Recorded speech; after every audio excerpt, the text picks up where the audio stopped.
ఏదైతే అల్లు ఆర్ట్స్ కార్యాలయానికి వెళ్ళిన తర్వాత అక్కడి నుంచి ఇంటికి కూడా చేరుకున్నారు. మీడియాతో కూడా మాట్లాడారు. ఏదైతే నిన్న జరిగిందంతా కూడా లాకైతే నేను గౌరవిస్తూ ఉంటాను. నేను వెళ్ళాను, చెప్పాను. నాకు ఎవరైతే సపోర్ట్ చేశారో, నా గురించి ఎవరైతే ఆలోచించారో వాళ్ళందరికీ కూడా థ్యాంక్ యూ అని చెప్పి ఆయన చెప్పడం జరిగింది. ఏదైతే లాస్ట్ జరిగిందో ఆ లాస్ట్ని ఎవరు భర్తీ చేయలేరని చెప్పారు. లాకైతే మేము కట్టుబడి ఉంటాము, చేస్తానని అయితే చెప్పడం జరిగింది. రైట్, డిబేట్లోకి వెళ్దాం. పశుపతి గారు, సారీ అండి, actually Allu Arjun press meet రావడం వల్ల మీకు ఇంటరప్ట్ చేయడం జరిగింది. S2047 విజన్లోకి వద్దాం సార్, ప్లీజ్. సో విజన్ అనేది వాళ్ళు ఇనాగ్రేట్ చేయడం అనేది స్వాగతించాల్సిన విషయం ప్రథమంగా. అయితే ఇక్కడ వచ్చేసి ప్రభుత్వాలు కానివ్వండి, ప్రతిపక్షాలు కానీ ఒక బాధ్యతాయుతమైనటువంటి సూచనలు ఇవ్వాలి. ఎప్పుడు కూడా ఒక ప్రతిపక్ష పార్టీ ఏంటి అంటే ప్రభుత్వానికి ఒక ముఖ్య సలహాదారుగా పనిచేయాలి. ఇప్పుడు మొన్న పోలవరం విషయం గురించి మాట్లాడినప్పుడు సోదరుడు ఏమంటున్నారు, పోలవరం గురించి మేము పట్టించుకోలేదు అని వాళ్ళు అన్నారు, మేము ఇనిషియేటివ్ తీసుకుంటున్నామని వీళ్ళు అన్నారు. ప్రతిపక్ష పార్టీలు ఇప్పుడు ఏమంటున్నారు, సోదరుడు ప్రభుత్వాలు ఇప్పుడు సూపర్ 6 లో ఏం చేయలేదు అని అడుగుతున్నారు, కానీ చేసిన వాటిని అక్కడ అంటలేదు. అక్కడ అదే విధంగా ప్రభుత్వ పార్టీకి రిప్రజెంట్ చేస్తున్నటువంటి ఎవరు కూడా చేసినవే చెప్తున్నారు, కానీ వాళ్ళు ఇచ్చినటువంటి కొన్ని హామీలు చెయ్యనివి ఏదైతే స్కిప్ చేశారో, చేయాల్సినవి కాస్త పెండింగ్ ఉన్నాయో అది కూడా వాళ్ళు కూడా ప్రభుత్వ పార్టీలో ఉన్నటువంటి వాళ్ళు ఎవరు చెప్పరు. సో ఇక్కడ ప్రధానంగా ఏం ఆలోచించాలి అంటే ప్రజానీకం కానీ, లేకపోతే పార్టీలో కానివ్వండి, లేకపోతే ఉప ముఖ్యమంత్రి మంత్రులు ఎవరు కూడా గతంలో ఏం చేశారు అని మనం ప్రశ్నించుకుంటూ పోతుంటే మనం ముందుకు వెళ్ళలేము. భవిష్యత్తులో ఏం చేయాలి, ఎలా ఉండాలి అని అనుకోవాలి. ప్రతి ప్రభుత్వంలో కొన్ని తప్పిదాలు జరుగుతుంటాయి.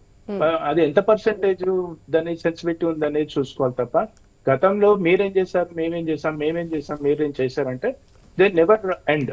అయితే ఇప్పుడు ప్రభుత్వానికి ఆలోచించినప్పుడు ఇలా వేలాది మంది, లక్షలాది మంది రైతాంగానికి ఉపయోగపడాల్సినటువంటి పోలవరం ప్రాజెక్టు దాని యొక్క క్వాలిటీ తగ్గిపోతుంటది.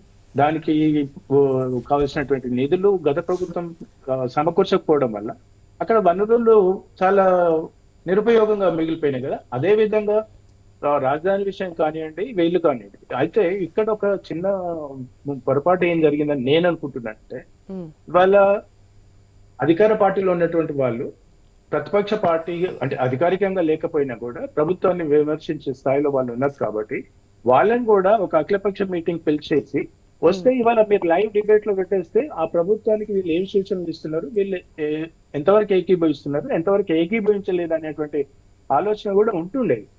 తర్వాత వాళ్ళు ఇప్పుడు ప్రతి మీటింగ్ లో, ప్రతి మీడియాలో వీళ్ళు అది చంద్రబాబు నాయుడు గారి విజన్, అది బీజేపీ పార్టీ ఒకటి పశుపతి గారు, రాష్ట్రానికి సంబంధించి, రాష్ట్రం డెవలప్మెంట్ కి సంబంధించి ఏదైనా ఒక అంశం తీసుకున్నప్పుడు అది ప్రభుత్వాలు మారినప్పుడు పాత విజన్ మేము ఎందుకు కంటిన్యూ చేయాలి, మా విజన్ మాకు ఉంటుంది కాబట్టి మేము అది చెయ్యము, మళ్ళీ మాకు వేరేది ఉంటుంది మేము స్టార్ట్ చేస్తామంటే ఎంతవరకు అది డెవలప్మెంట్ కి ఎంతవరకు సహకరిస్తుంది?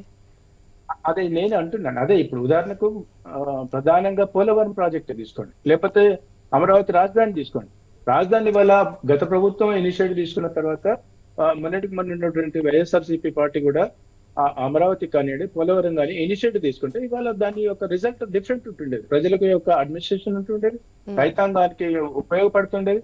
ఇదే జరగకుండా ఉండాల్సిందే, ఇది జరగకూడదని మనం కోరుతున్నాం. అందుకే ఏమంటున్నాను అంటే ఇవాళ భవిష్యత్తులో ఇంకా 2.5 దశాబ్దాలు ఉంది. 2.5 దశాబ్దాలలో 200% మనం గ్యారెంటీ ఇవ్వచ్చు, చంద్రబాబు నాయుడు గారు 200% ఆ పార్టీ అధికారంలోకి ఉండదని. కానీ భవిష్యత్తులో ఈ కక్ష సాధింపు దేనికోసం, ఒక వ్యక్తిగతంగా ఒక ప్రాంతం మీద, ఒక పార్టీ మీద వ్యక్తిగతంగా ఉండాలి కానీ, కక్ష సాధింపు ఉండాలి కానీ అభివృద్ధి పైన ఎవరికి కూడా ఉండకూడదని నేను కోరుకుంటున్నాను. అందుకే బాధ్యతాయుతంగా ప్రతిపక్షాలు కూడా ఎప్పుడు కూడా ఉండాలి. ఎందుకంటే శాశ్వతం కాదు పార్టీలు, అది అభివృద్ధి శాశ్వతం. అభివృద్ధి వాళ్ళు ఎవరు చేసినా, ఇప్పుడు రైతాంగం వైఎస్ రాజశేఖర రెడ్డి గారు చేశారు అనుకోండి, మళ్ళీ వాళ్ళు కోరుకుంటున్నారు. అదే విధంగా చంద్రబాబు నాయుడు గారు హైదరాబాద్ లో చేశారు, కోరుకుంటున్నారు. ఉదాహరణకు మీకు మొన్న జరిగినటువంటి తెలంగాణ రాష్ట్రంలో కేసీఆర్ గారు ఒక పర్టికులర్ సెక్షన్ ఆఫ్ పీపుల్ కొన్ని సంక్షేమ పథకాల మీద కాన్సన్ట్రేట్ చేశారు, నిరుద్యోగుల మీద కాన్సన్ట్రేట్ చేయలేదు ఆయన. నిరుద్యోగుల మీద కాన్సన్ట్రేట్ చేయకపోవడం వలన ఇవాళ అధికారం కోల్పోయింది. అందుకే నేను ఏమంటున్నానంటే అభివృద్ధి అనేది అన్ని రకాలుగా జరగాలి, అన్ని డైమెన్షన్స్ లో సమపాలంగా జరుగుతూ ఉన్నప్పుడు తప్పకుండా అది ముందుకెళ్తుంది. అధికార ప్రతిపక్ష పార్టీల మీదే ఉంటుంది బాధ్యత అంటున్నారు. అధికార పార్టీ అఖిలపక్షం వేసి ప్రతిపక్ష అభిప్రాయాలు తీసుకోవాలి, ప్రతిపక్షం కూడా డెవలప్మెంట్ ఉంటే కనుక అధికారంలోకి వచ్చి అది కంటిన్యూ చేయాలి. అది బాధ్యత. అది లేకపోతే ప్రజలు విస్మరిస్తారు, ప్రజలు కూడా వాళ్ళని కూడా మళ్ళీ వాళ్ళకు మ్యూజికల్ చైర్ మార్చేస్తారు. ఇప్పుడు పోలవరం మీద ఒకవేళ వీళ్ళు కూడా గత ప్రభుత్వం కనుక ఫుల్ కాన్సన్ట్రేట్ చేస్తే వాళ్ళ ఆ పోలవరం డ్యామ్ కింద లబ్ధిదారులు వైఎస్ఆర్సీపీ ఉంటారు, బీజేపీ వాళ్ళు ఉంటారు, జనసేన వాళ్ళు ఉంటారు, కాంగ్రెస్ వాళ్ళు ఉంటారు, కమ్యూనిస్టులు ఉంటారు.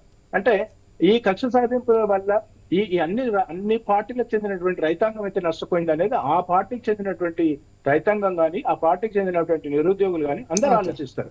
అందుకని ప్రతిపక్ష పార్టీలు కక్ష సాధింపుగా లేకుండా భవిష్యత్తులో ఎవరున్నా వాళ్ళు అధికారంలోకి వచ్చినా తప్పకుండా ఒక బాధ్యత ఉండాలనేది నేను కోరుకుంటున్నాను. అది కనుక కోరుకోలేదనుకోండి, ఈ విజనరీకి వాళ్ళ విజనరీకి వీళ్ళు సహకరించిన భవిష్యత్తులో ఇప్పుడు చంద్రబాబు నాయుడు గారి ప్రభుత్వం వచ్చే టర్మ్ లో ఉండదు.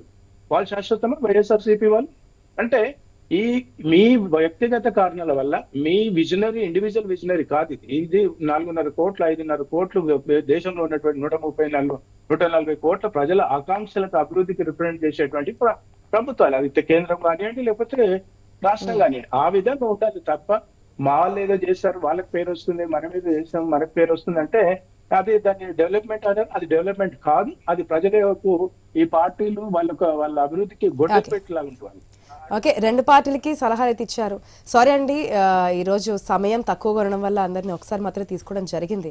సో అధికార ప్రతిపక్షానికి కూడా కొన్ని సూచనలు అయితే ఇచ్చారు యాజ్ ఎ పొలిటికల్ అనలిస్ట్గా పశుపతి గారు. ఆ సూచనలు తీసుకుని రాష్ట్రం డెవలప్మెంట్కి తద్వారా దేశం డెవలప్మెంట్కి కూడా అది ఉపయోగపడుతుంది కాబట్టి పరిగణలోకి తీసుకోవాలని చెప్పి కోరుకుందాం. థ్యాంక్ యూ సో మచ్ డిబేట్లో పార్టిసిపేట్ చేసిన అందరికీ కూడా. ఇది వాటి న్యూస్ ఎజెండా. Keep watching.